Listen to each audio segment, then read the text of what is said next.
and started when the news of Muawiyah's death had reached Medina.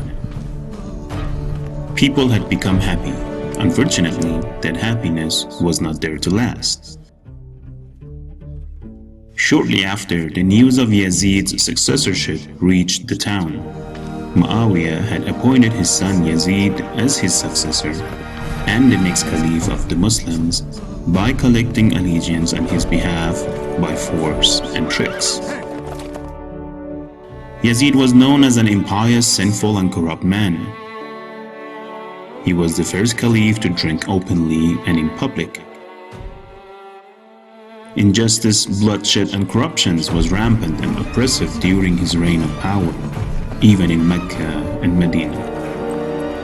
The very first act of Yazid as the new caliph of Muslims was to send letters of introduction to different regions of the Islamic territory, in which he stated himself as the caliph of Muslims. In addition, he sent a special letter to the governor of Medina asking him to collect allegiance from Imam Hussein on his behalf in any way possible.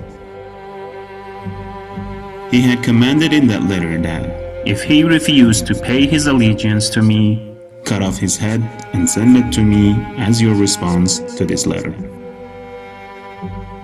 From the very beginning, Imam Hussein raised his objection against Yazid and his caliphate, so he asked the governor of Medina to give him one night to think about his final decision. However, as Medina was no longer safe for the grandson of Rasulullah, Imam Hussein decided to leave his hometown the very same night.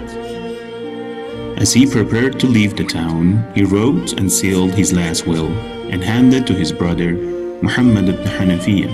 This was what was stated: I have not stepped forward for idle play or diversion, nor out of recklessness and arrogance, nor to cause corruption, destruction, oppression, tyranny, or injustice.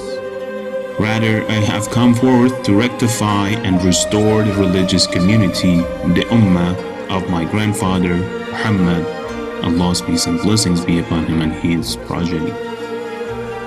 I want to enjoin the right and prohibit wrongdoing, and act according to the tradition and customs of my grandfather, and the way of life of my father, Ali ibn Abi Talib, peace be upon him.